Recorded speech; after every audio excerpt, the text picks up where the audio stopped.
What's up, everybody? Welcome to another great episode of Rugby Swag, the show where we talk about all things happening in rugby culture and how we impact it for opportunity. My name is GiftTime and Baylor. We got an amazing show for you today. But first off, hit that intro.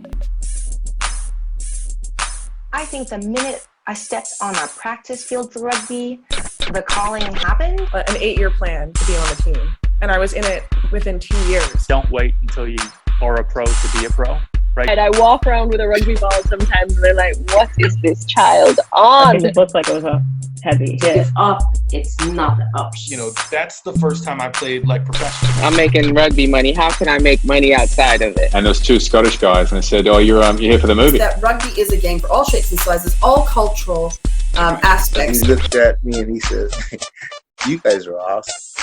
I am so happy to have you guys back. We got a great show for you guys today, talking about Atlanta rebranding. We're talking about the tackle box.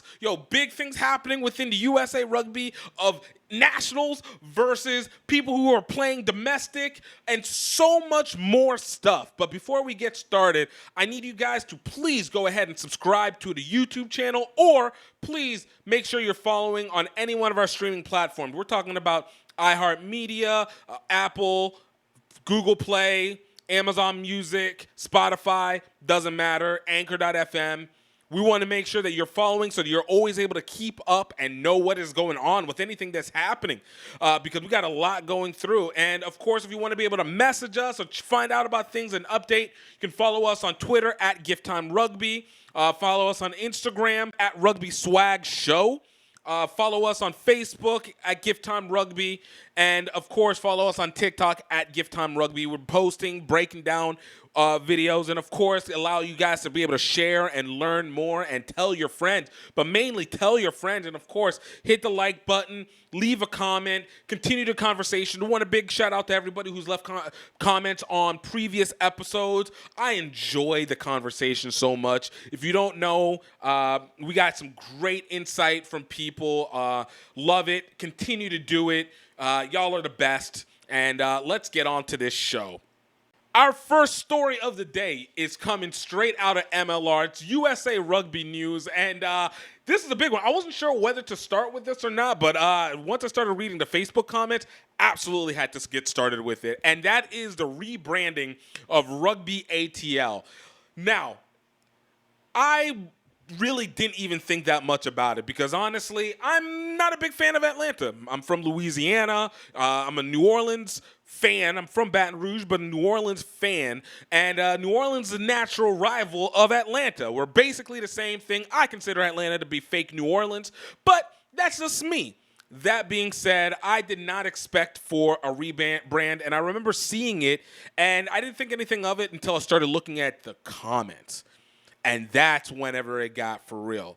Like, that's when it got serious because everybody hated the rebrand. And basically what had happened is Rugby ATL changed up their logo. They went from the black, red, gray that they typically have had for the last, 3 years, to a much more, we can say, shirt modern version, which is a green and blue and pink. It's kind of like rainbow color with the green.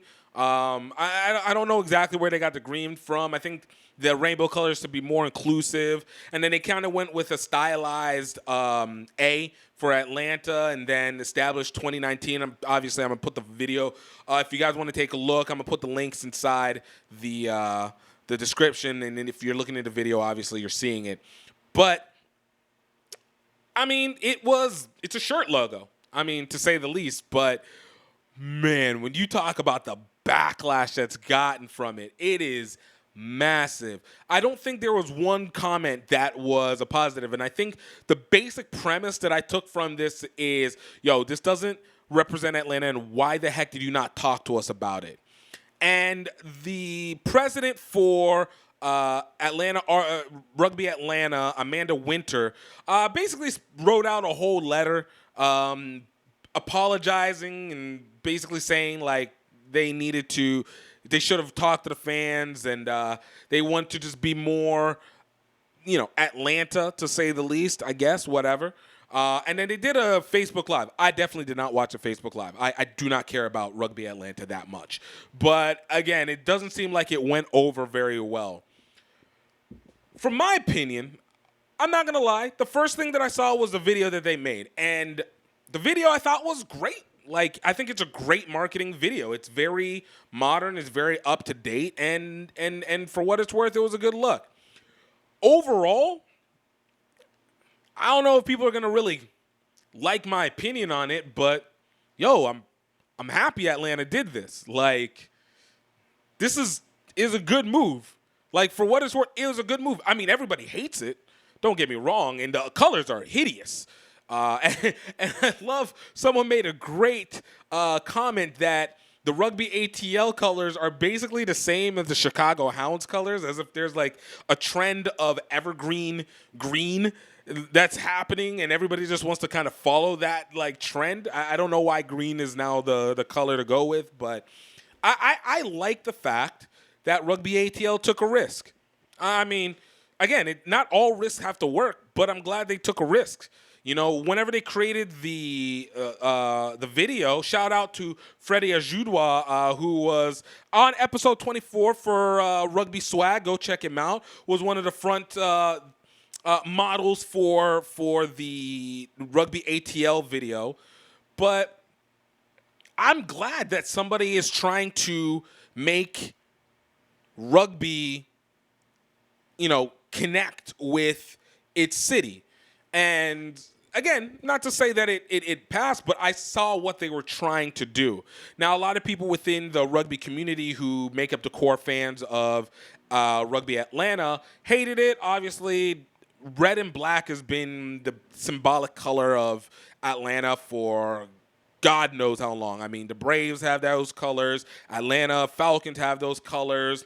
I'm pretty sure their MLS team has those colors. So, setting aside from the black and red or the gray and red, really the black and red that they have going on, I thought it's because Georgia really is a red state in all formats. Like, it's a red state. So the need to have some kind of positioning with that is always necessary.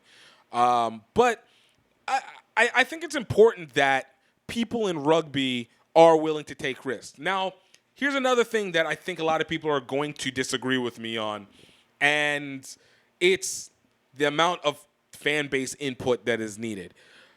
I think in this situation, you probably could have at least surveyed a little bit more. You got to do your market research with your base. I'm not saying that you have to go with what they say, because I've seen already in rugby the number of times that fan base has made a decision, and I'm not gonna lie, like when they go with a fan base voted decision, I've hated the result almost every single time. I think shout out Premier Rugby Sevens, great and actually really good product, really great product in my opinion, but I hate every single one of their names, and every single one of the team names are fan based created. I get including a fan base, but my God, sometimes the people are not correct. Customers are not always right.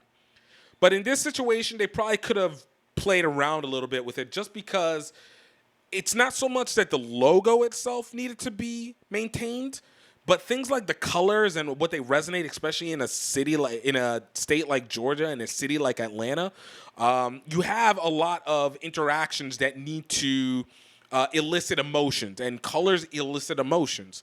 So I will say that they dropped the ball on that one. But in terms of like the entire rollout that they were going for, I can see where they're going. It was a little Calvin Klein-y for me, but they were trying to make a brand that is utilizable for casual wear as well. Like it's clearly they were trying to utilize it for casual wear. And Atlanta, of all places, is a hub of culture in the U.S. right now. It is not the hub of one set of culture. It is an urban hub, a pop hub. It is a media hub, an entertainment hub. Like, it is a center for entertainment. So I get where they're going with it, but this is kind of an example. They might have outthought the room a little bit with it. And, You know, I do enjoy Atlanta being embarrassed. Like it is a specific pleasure of mine for the city of Atlanta to be embarrassed a lot. Fake New Orleans, but in this situation, I always like at least people making the risk to push it forward. If I was Atlanta, if I'm Rugby Atlanta at this point, you guys have done everything you're supposed to do in terms of your digital. You've tried to. You talk to the people. I would go back, look at this within a year, because the other thing about it is everything that we hate up front typically is because it makes us uncomfortable. And again, I'm not saying that the fan base is wrong. I do think that there is a legitimate issue that comes whenever you have such a heavy backlash. It can ripple effect, but it's a logo. If you play well on the field, you go. I don't think green is the greatest in the world, and they're kind of soft colors in my opinion, but you need to give it a year. Obviously, you got to give it a year. You've bought merch. You clearly have done banners and signs and all these stuff to be able to push a marketing rollout, plus the video. Have no doubt that you spent tens of thousands of dollars on this rollout with an intent to try and connect the city into the rest of the rugby community. And I am 100% here for it. This is what I go for it. From the fan base side, wait it out. Like, if your team's winning, then go. If your team starts losing with these colors, now you have a real argument. But it just reminds me so much of what we would do whenever Facebook would change their layout. And whether people will complain and say that the layout was better previously to what it is now is to be determined. The key component is most people just got used to it. I mean, every layout changes. Everything always has to have a change. And when it comes to rugby, you have to be willing to do things that make people uncomfortable. You got to get uncomfortable with it. So, you know, I give credit to Atlanta for Rugby ATL for pulling that off and failing to get the initial reaction.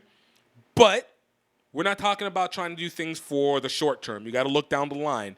Fan base wise, you guys now have a reason to leverage wins out of ATL. So you can't have a year like you did in 2021 and 2022. 2023, you guys got to get to a championship. That's the only way these colors are going to stick. Like, you got to put it to your good luck charm. So more power to you on that one. All right? More power to you on that one. Go NOLA Gold. More power to you on that one. Oh, man. I love good controversy. What can I say? The HBCU Rugby Classic is right around the corner. March 31st to April 2nd at Howard University in beautiful Washington, D.C. We're bringing the best HBCUs, best high school teams out playing some of the best rugby. And of course, it is a cultural event, so we're going to make sure to give you guys the best entertainment, from step shows to music to some of the best bands that we have in the area. So guys, I think you need to go ahead, get your tickets. Just run over to hbcurugbyclassic.com. Tickets available now, starting at $25 for the weekend, $10 per day. And you guys can get a cacophony of great time and memories going through it.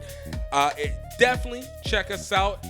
Stay tuned, and of course, jump onto our mailing list, hbcurugbyclassic.com/newsletter, and get into the community so you can learn about the players, you can learn about what's going on the day-to-day and what we have updating, any discounts, any prizes that are coming up, and of course, announcements and updates. It's going to be the best.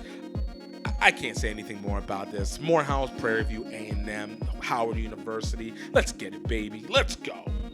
And we want to thank our sponsors, A-Stat, Old Glory DC, Sheehy Auto Stores, Young Glory DC, and Citizen Sports. Thank you so much for supporting HBCUs and HBCU Rugby.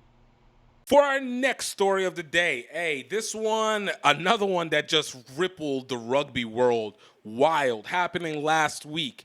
It was the announcement from World Rugby that starting in July of this year, So basically, right before the Rugby World Cup, we're lowering the tackle box. What? Oh my God, no way! What does that mean? So basically what World Rugby is trying to do is basically avoid all the issues that the NFL has had, all right? They said, oh man, we're starting to get a lot of news about concussions. We're starting to get a lot of people, we got suicides. We're starting to get everything that American football started to have. We need to jump on this fast. And so they made the abrupt decision, which just has to be kind of a quick turnaround, to be honest with you, is that they are now changing the rules globally that the tackle box is going to be moved from at least the middle of the chest, bottom of the chest down to being from the waist down, the stomach down, which is, it's a tough one. That's a tough one. But, once again, this is one of those situations where I kind of understand where both sides are coming from. Again, this is news that was not received very well by the rugby community. A lot of people complaining about the difficulty, possibilities of injuries to the face from the knees, yada, yada, yada, yada. But the reality of the situation is it's kind of a rule that feels like it's being more enforced than it is actually being something new. It just kind of reminds me of the progression of how the speeding up the play ruling that World Rugby made, again, not too long ago. And to even speak to the point, clearly we're expecting to see more. Alan Gilpin, who's the CEO for World Rugby, said, in line with our 6-point plan to make rugby the most progressive sport on player welfare, last year World Rugby opened discussions with unions about lowering the tackle height in the community game around the globe. At those meetings, unions were presented with findings from trials that have been taking place in France and South Africa, as well as initial data from rugby-specific studies using smart mouth guards. Going on, he would say, discussions with the union have progressed and formal proposals to be applied around the world are expected to be presented to our executive board in March. We welcome the RFU taking these proactive steps. Rugby will never stand still when it comes to player welfare, and this is a prime example of the sport, once again, putting our words into action. So, as I said, it's trying to get ahead of problems that have already started to exist. It's changing the concept. Like, one of the annoying myths that we always talk about with rugby is that it's safer than American football, which is utterly BS. It's really not. The impacts are about the same. They just get presented differently. But in this, lowering the tackle box from a financial standpoint, I get it. There's not a great rugby players union that exists anywhere. Like, there's not. So anybody who's trying to enforce medical expenses and trying to get people to pay out for post-play injuries, it's almost impossible. And you could say, well, they got free health care and stuff like that. But one, that's dependent on the country. And number two, it's going to be depending on how much of that did they get and how speedy and how well does it come along. Because I've learned time and time again, free healthcare isn't really free healthcare. It's discounted. It's cheaper. It's not as egregious as it might be like in the U.S., but there's still a cost. And especially whenever you want top-end healthcare, it becomes even more costly as things. And when you have bigger injuries, typically need more specialists. And I feel like that's usually where your costs end up going into. So this makes sense from the standpoint of World Rugby trying to get ahead. And again, we've talked about it before. World Rugby is trying to be the ultimate rugby media conglomerate in the world, so they have to do things to make it more advertiser friendly so that they don't feel any backlash because, they suck at making money, so they got to do what they got to do. That being said, the other side of it, as a player, this sucks. I mean, look, we already naturally know that you're supposed to get low. Yes, theoretically, we are supposed to get people by the waist, square up, head on the outside leg, and be able to pull down. unfortunately, life doesn't go that way, all right? Like, when you have some big guys, and there was a video that was out of a rugby union player, I think it was in Super Rugby, where dude, it just crashes through like 3 people like it's nothing, and they're low, and he's just getting as low as they are, and all his momentum is going at them. So it's, I think Mike Friday actually tweeted on it. He was like, yeah, probably should go lower, huh? Like, this is one of those things where, yeah, it's funny. It's uncomfortable. It sucks. And I know there's guys who are able to make really big hits right on the chest. Like, attempt to make the wrap, but it's the chest hit. And make their tackles from there. And, you know, it's going to suck for them, especially for bigger guys who need to go down on lower players.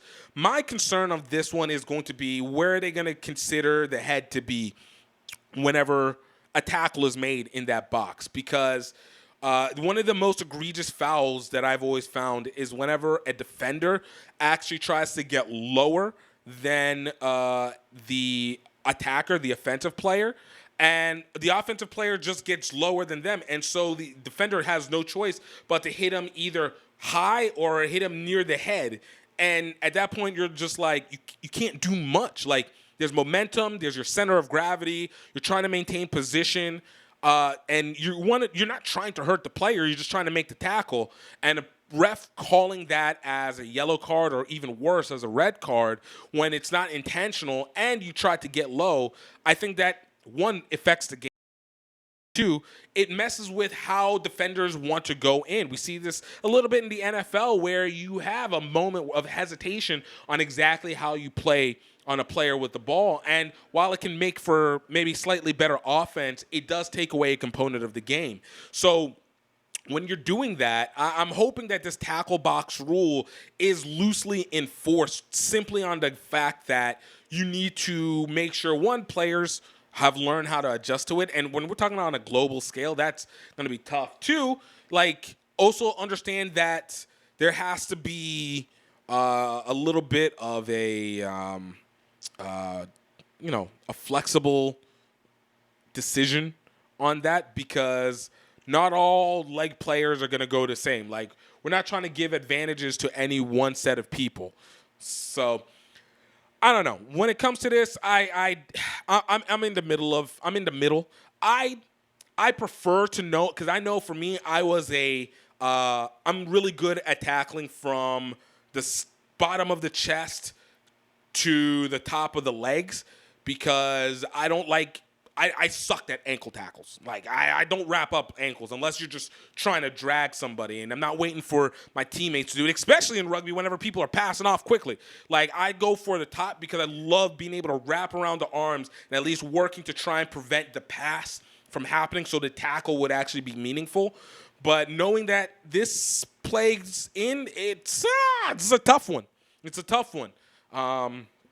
But I don't trust World Rugby with it, but I'm hoping that, again, the refs that are going to be enforcing this are going to be lenient to the adjustments that are made. And I'm interested to see how many people are able to take advantage of this during the Rugby World Cup this year, because that's going to be like I said, it's a slight adjustment. It's going to be the enforcing, and I want to see how much they decide to enforce the rules on this going into it. So we'll see. I want to know what your guys' thoughts are on it. Let me know what you think. Talking about fandom making decisions on stuff, Premier Rugby Sevens just announced a brand new team that's going to be taking place in San Jose, California, the Bay Area, I guess, to say the least. And the new name, this is why I don't believe fans need to always have all the decisions or should be consulted on all things.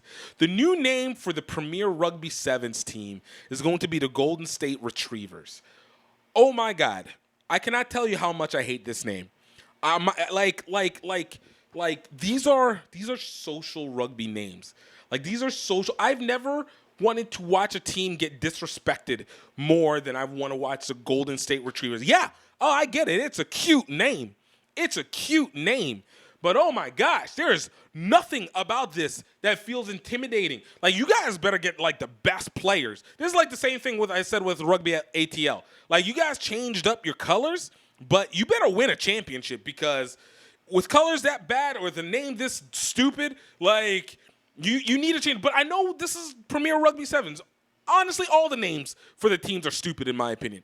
Every single last one. They are all like the video game names that you put together whenever you're just like bored, or is the ones that are on like the Capcom parody, or what do you think? The bootleg Capcom versions of like sports games when they don't actually have the licensing rights. So like they utilize these names that are so generic or just are so jokey that you just can't take them with any real seriousness. But, you know, shout out Premier Rugby Sevens. I actually like them as the program. I think they've done a great job in connecting the Sevens players that are international with domestic level Sevens players. And it actually speaks a lot of volumes to where our talent levels are within the country. Because we need to know, like, who isn't getting really selected on this? Or are they able to compete? Or is it just really like a real diversity in the, not a diversity, a real segmentation in the abilities of players that are playing for the U.S. national side versus players that play for a club national side who've won national championships domestically or who have played for championship teams or even have played overseas and came back over. I love that mixture is, and it makes everybody much more accountable for their talent and their skills and understanding the levels that are there. I thought last year was a great first season. Like, it was great. It was interesting. It was exciting. The movement, it worked. They did a really great job. Shout out to Owen Fennell and the group like that. But I freaking hate the names. I can't. I'm not going to hold that back. The names are so bad. They're so bad. So, you know, shout out to San Jose with their Golden State Retreat. I want to punch this name. Like, it makes me angry on the inside. I'm sorry. There's not much that I have to say with this. Yo, they got a draft. Hey, they're doing, I think they've already been putting out, what do they call it? Combine camps, tryout camps. They had one in Austin not too long ago, and they're doing another one in San Jose. I said Owen Fennell. I meant Owen Scannell. Owen Scannell. My bad. But they're gonna be playing at PayPal Park. They'll be hosting the 2023 Western Conference Finals tournament.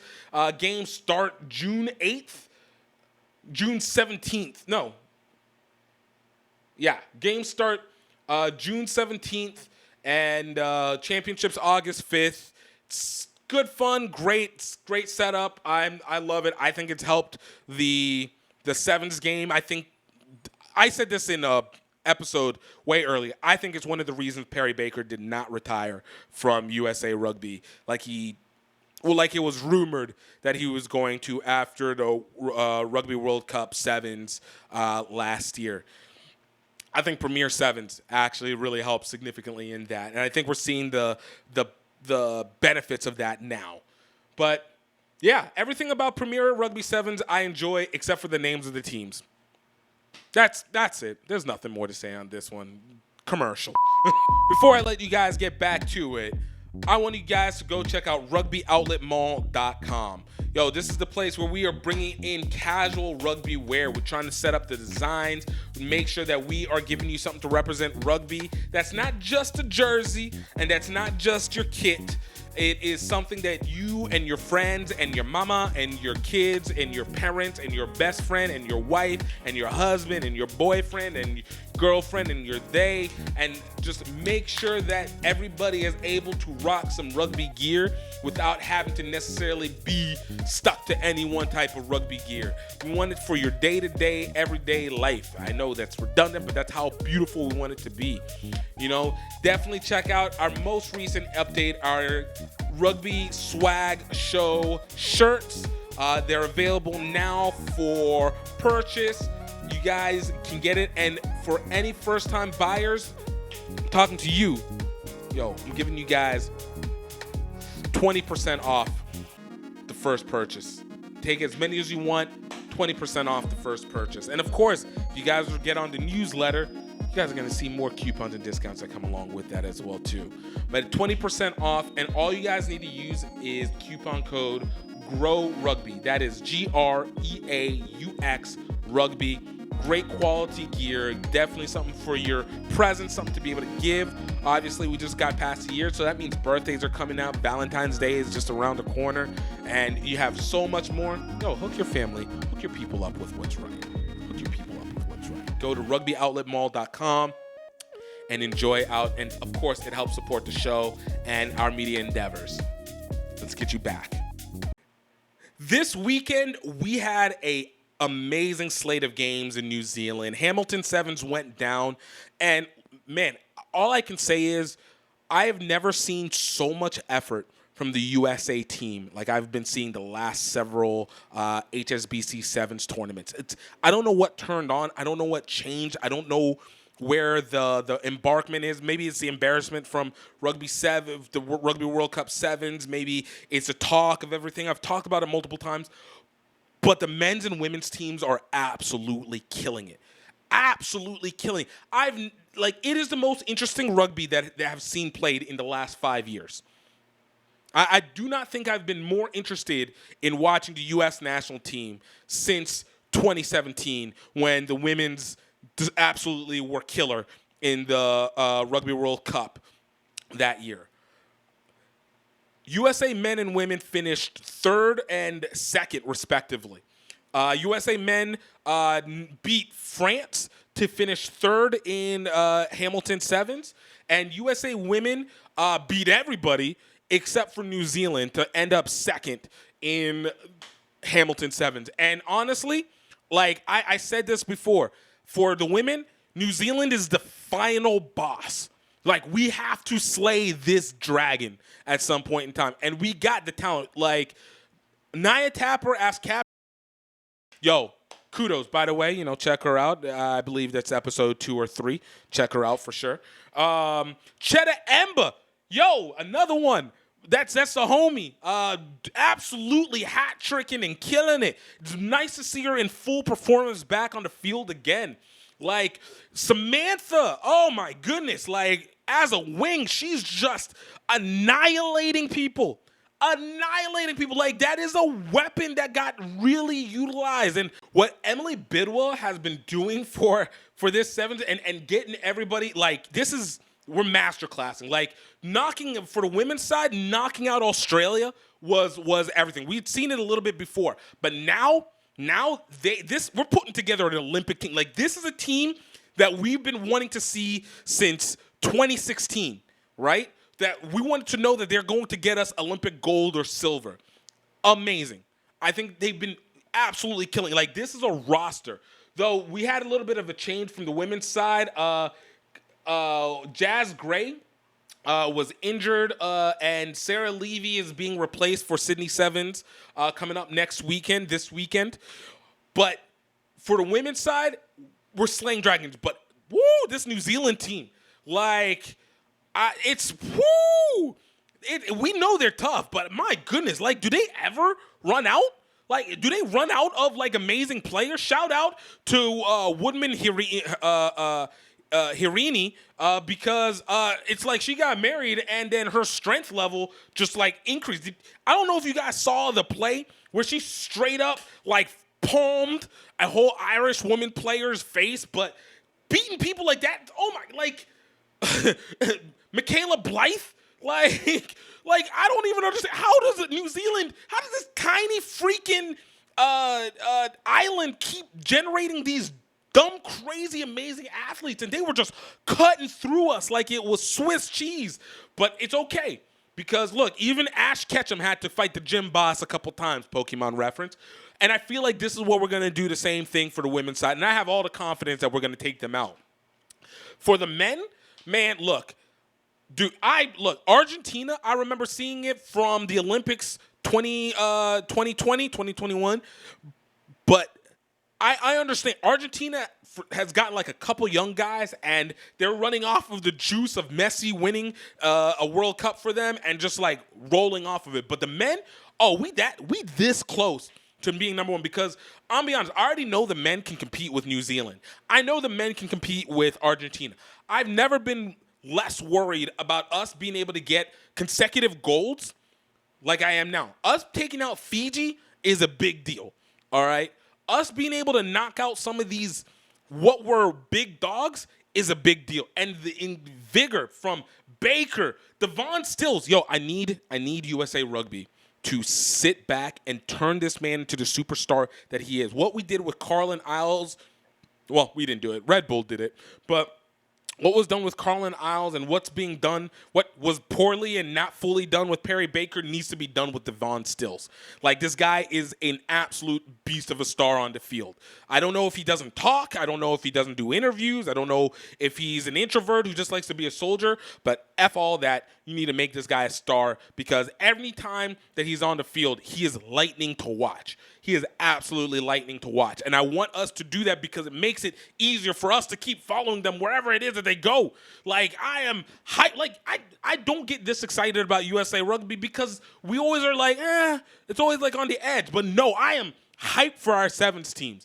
I am so excited to see what's going to happen next because we are absolutely murdering people. Don't get me wrong. I might not be excited all the time, but I'm always in support.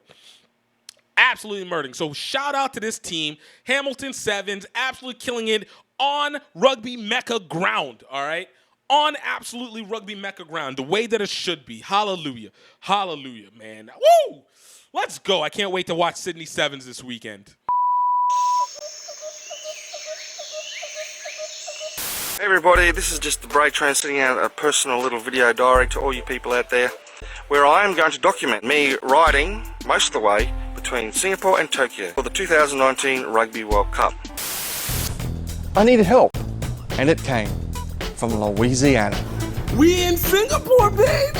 Gift from GiftTime Rugby USA is a extroverted tour de force. But what unites us is a hunger for adventure. Off to KL, Kuala Lumpur. Yeah! Woo! Gift, where are we? We're in Morning, Vietnam! Mount Fuji, baby! Our love of Asian rugby culture. 1, 2, 3, center!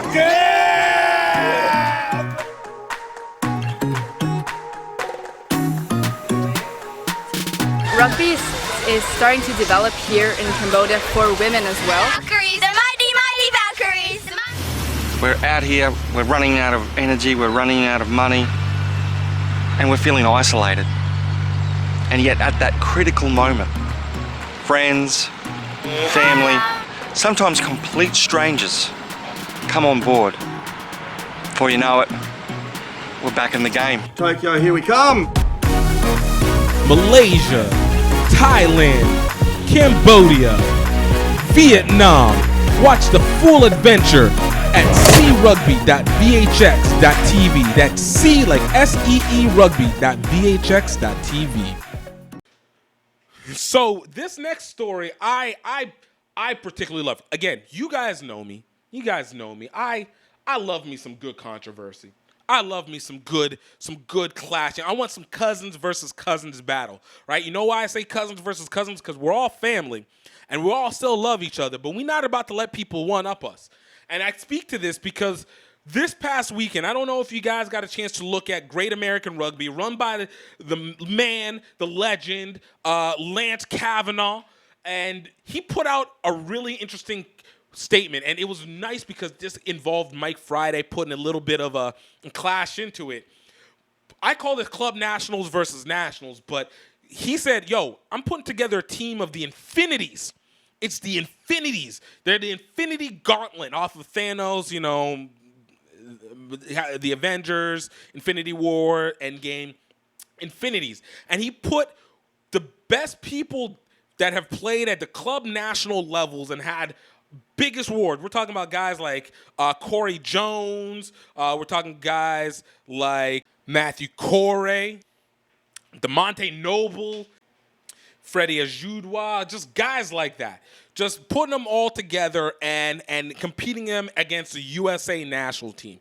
And when I tell you, like, this guy heated on Instagram, unfortunately, I did not take pictures of it. I'm going to have to ask Lance to see if I can get those photo shots. But my goodness, like this, it got like perfectly personal, but it was like beautifully also like real.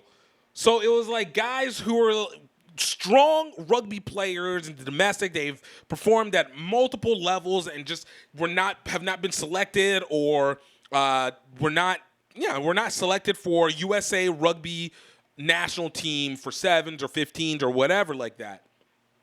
And dudes, this got personal.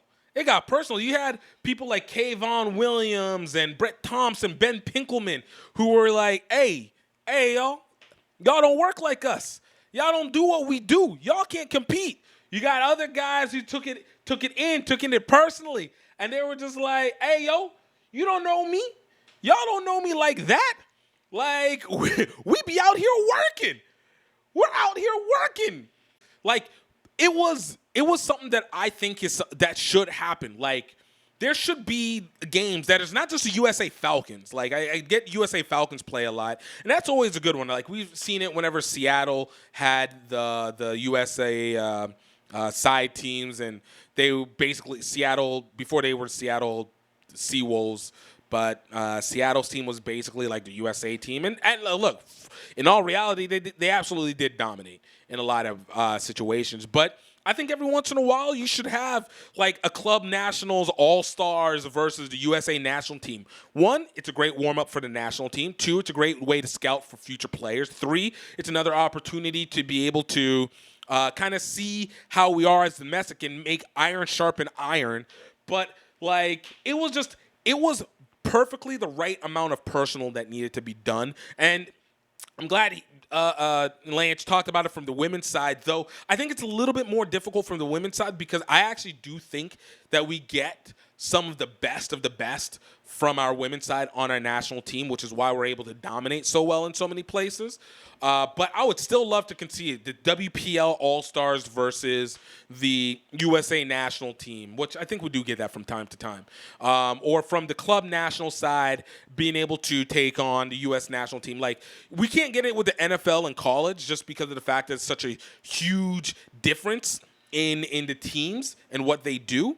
But we can get it from the rugby side, and even if it becomes a one-sided game, at least we know, and at least you know more people are a part of it, and not all of it has to be pay to play to be able to go and compete. It's your typical, we're going to go to the field, we're going to do this, and then from there, you provide new information, you bring it back into the rugby space, and you just, you make it better for everybody else, and make sure that the elite get even more elite. The people who are good become great. The people who are all right can become good. And the people who are whatever will stay because it's social rugby and they're not going to put that much work into it like that. But I would love to see this. I would love to freaking host and organize this event to make it happen into like a real freaking regular thing. Like, I talk about the Shiver Cup. I still want the Shiver Cup to happen. But I do want the USA All-Stars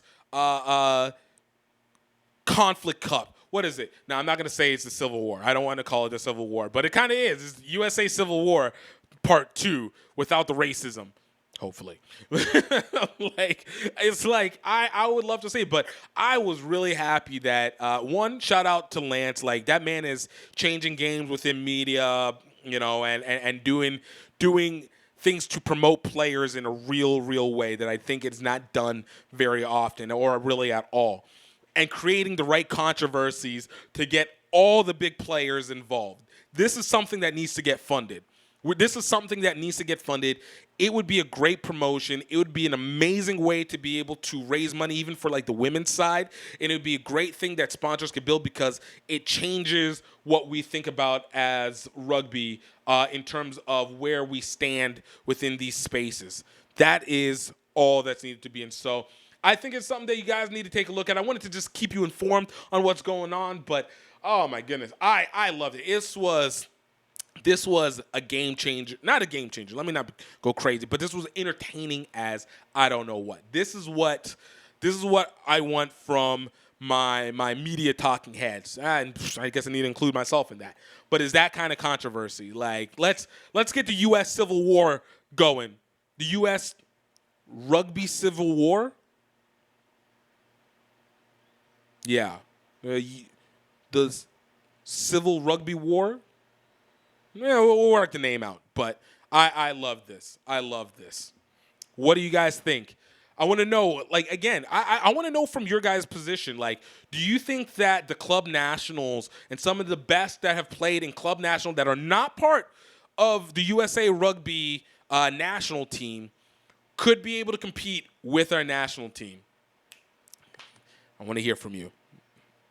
So, we always have to do a few rugby marketing tips, bring some rugby business into this. And one thing that I really liked, and this was really the slate for this week, was about when you guys are creating your next big rugby match, your next big rugby organization, a tournament, whatever it is that you need. Everybody always talks the same thing. Hey, where do we find resources? And most typically, resources always seem to come from either sponsors that we have connections with inherently or from the players who are going to be participating, which is why we have the problem of pay to play. It affects the way that our rugby is able to grow in the U.S., and it makes it very difficult for us to bring in new talent and be able to expand. We should expand for pay to play for elite, but not for base talent, in my opinion.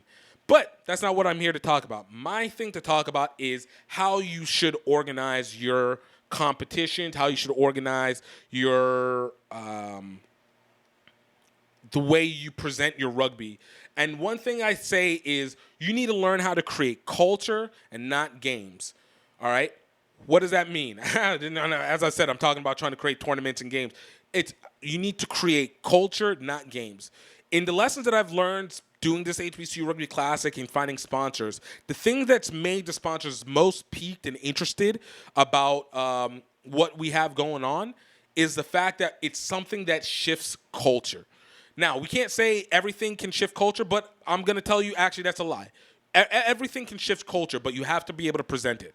A lot of times we'll have tournaments and showcases, and they'll have names, and we'll just talk about how we're having the most rugby teams ever playing together, blah, blah, blah, blah, blah, blah. And honestly, it doesn't mean anything. It doesn't mean anything because ultimately you're just repeating what you've already done. You just added more people into that same fold. The same goes for whenever you do social tournaments. With social tournaments, at least there's a play there is a thematic jolliness that goes along with it. But ultimately, in the end, it doesn't necessarily make it sponsor-friendly. And it doesn't make it something that people will necessarily invest in unless it is incredibly unique. Incredibly unique. And you don't have to get that complicated. But when you're making something, you want it to affect culture. So an example, not in rugby, but something like the Bayou Classic. The Bayou Classic is an HBCU football event that's basically North Louisiana versus South Louisiana. The reason why this has gone on outside of the generational rivalry that occurred between Southern University and Grambling University, the event has grown into being an actual cultural gathering of people. So the game is the top of is the main event. Obviously, it's your header, but it is the bands, it is the meet and greets, it's the parties that go on around it.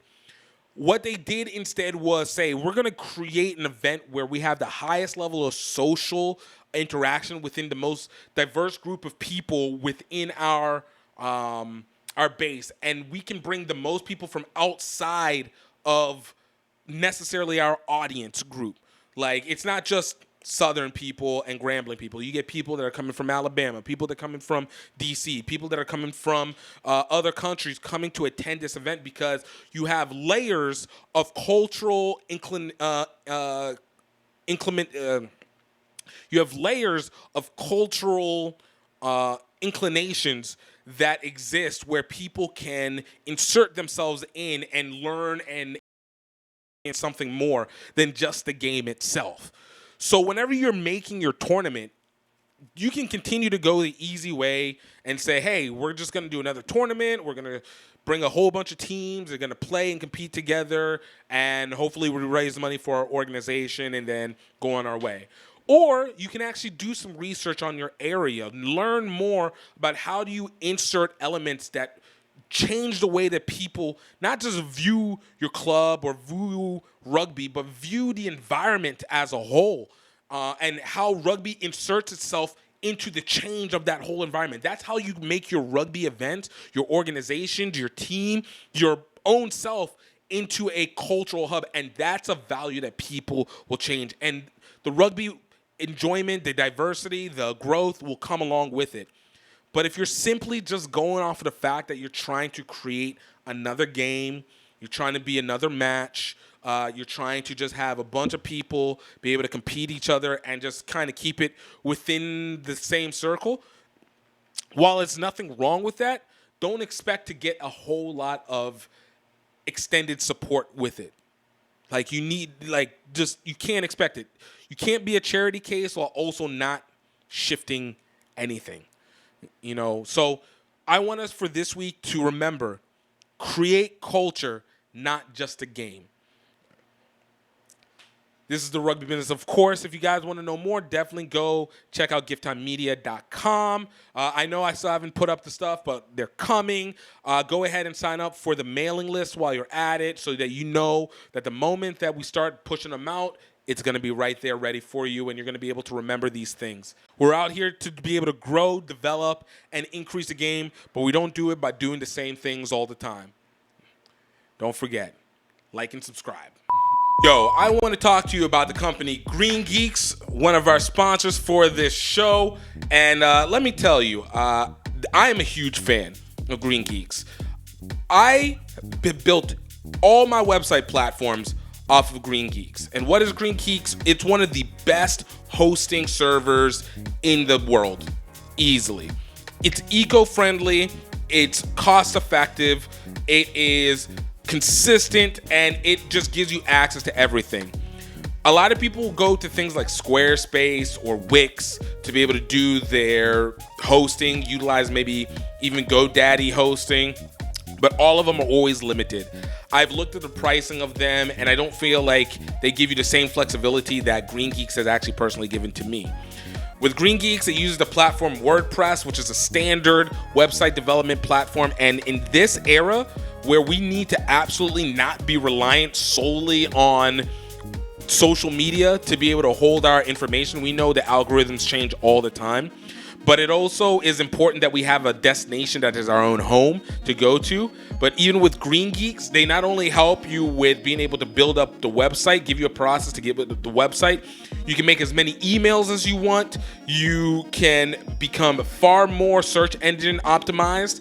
And you are able to create things from econ stores to just information to whatever you need to under the WordPress. And you get it almost as a WordPress premium and not just a basic WordPress plan. So you have access to thousands of templates and thousands of plugins to be able to make sure that you have the best website to be able to promote for what you need to do.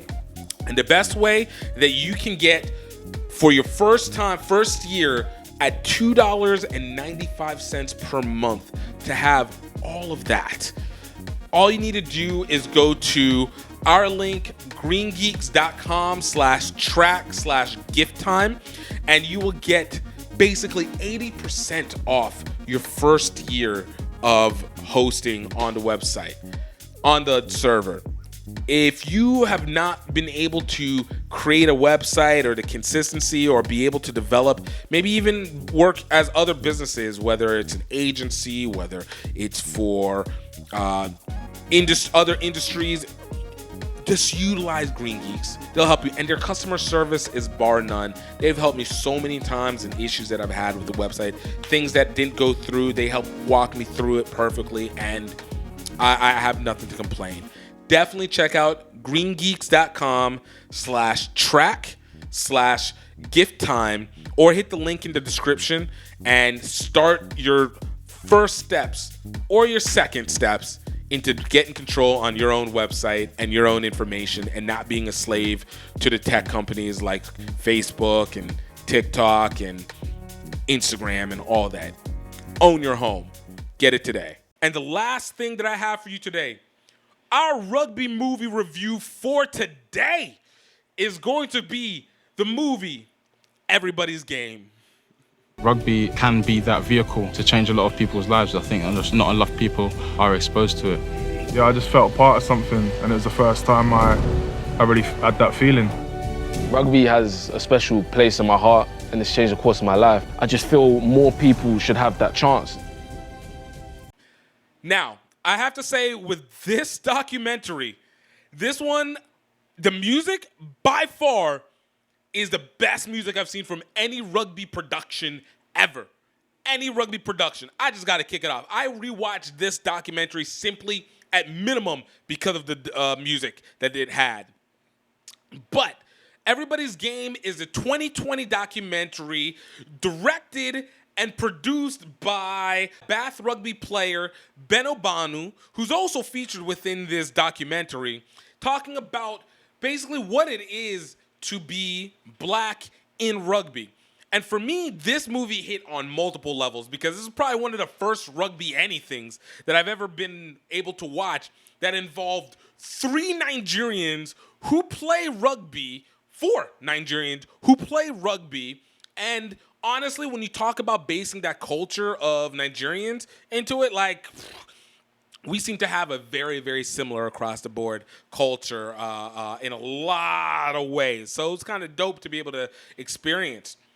But this one, I think the best way to be able to summate this whole documentary, this whole movie, is basically rugby. Yo, you got to stop being so conforming. Like, you got to let personalities come through. And I think that, honestly, is one of the realest statements.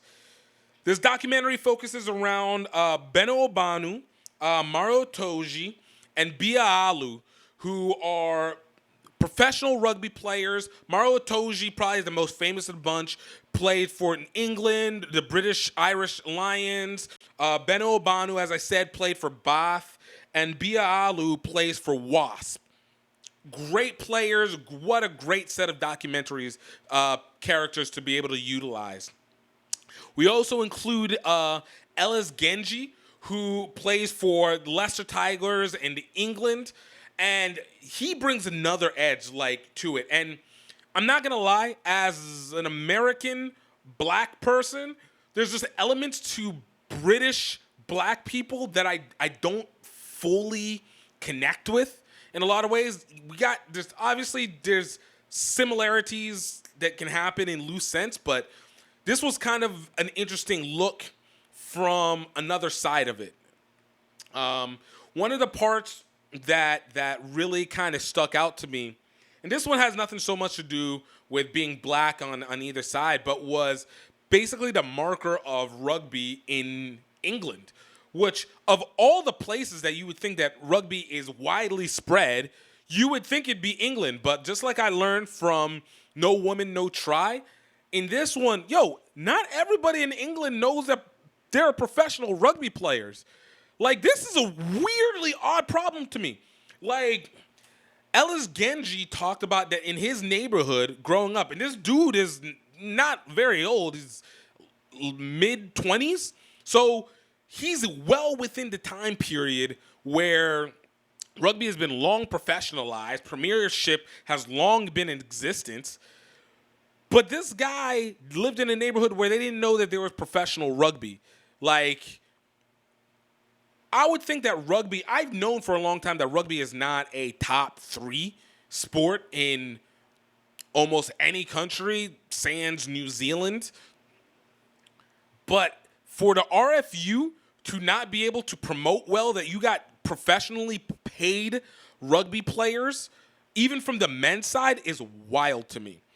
On top of that, to know that a lot of these guys started playing rugby when they were 11, 12, 13 years old. And I keep hearing constantly about the fact that people need to start getting rugby whenever they're 5, 6 years old to be able to play. Like, it hits mythos that really started to, annoy me in terms of, the need of where people start. Like, yeah, you can start this game early and still be able to be proficient. Or you can start this game a little later and still be able to be proficient. Or you might not even know about the game and then come in later and be proficient. and do well. And it's being proven within this documentary. And with all these guys, it all kind of played into the factor of like, yo, rugby is great. Like, these are passionate guys about rugby. Ben Obanu made a whole documentary about this, obviously. BALO is a guy who had been playing since he was a kid and happened to go to it and has a deep love for it. He doesn't have a dad. He doesn't have brothers. And so the game became its own surrogate family for him. Mara Toji has seen success. His cousin is Ben Obanu. And so they practiced together, and they had the travels and battled is the wrong word, but they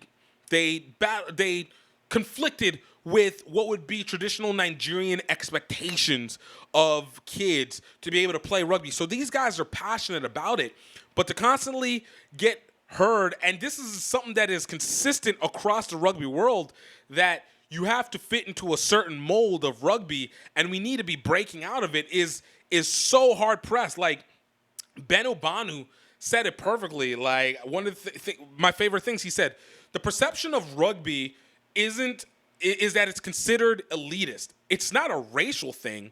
It's not even a money thing. It's just a perception thing. I'm paraphrasing. But that was the realest statement that could be said, because he was like, yo, rugby doesn't cost any more than soccer, football. He said football, but, I boycott the term football for soccer. Soccer is no more costly than rugby. Rugby is no more costly than soccer. But the perception is that it is an elitist sport. And then Ellis Genji even pushes. He's like, yo, it's a posh sport. My people in my neighborhood were like, yo, this is a posh sport. Why would you go play it? Until he started playing it and doing well. And he's like, yo, I know posh people in the sport, but they're not necessarily bad. It's just you got to allow personality. They even had an example.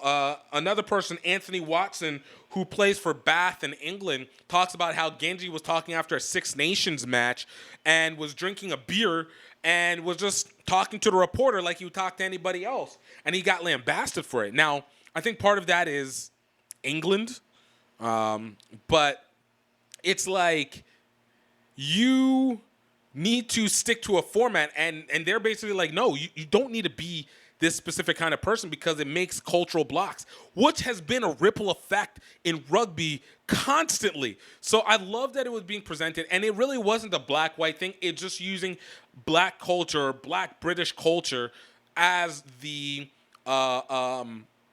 standard ground for what to expect in this contrast. And speaking back to what I was saying about not being heard, it would blow my mind to know that there's people in the U.S. that didn't know about football, didn't know about basketball, number 2 sport, didn't know about hockey, and didn't know about baseball. Like, these are the top 4 sports. Rugby is a top 4 sport. I've known since I was a kid in all 4 of these sports that professionalism existed. In fact, I don't know a world where they've never been professional in some way, shape, or form. To know that there is a world, that there's a whole section of kids in the UK alone that don't know about rugby or don't know about professional rugby is wild to me. Men or women, that is wild. What is happening? Oh my goodness. So this documentary touched in a real way. But overall, this is just a consistent breakdown of how much rugby needs to allow personality and culture, various cultures, to be able to enter and break through the sport. And I think it's happening more today than ever. When this movie came out, it was 2020. So they clearly filmed this around early 2020, late 2019, right before the pandemic, before everything really crashed together.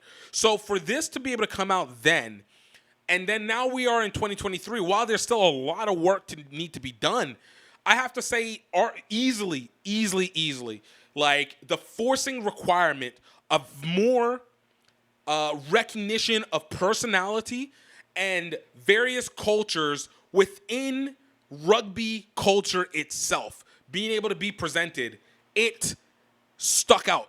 It's like it's mandatory. Like everybody's talking about it.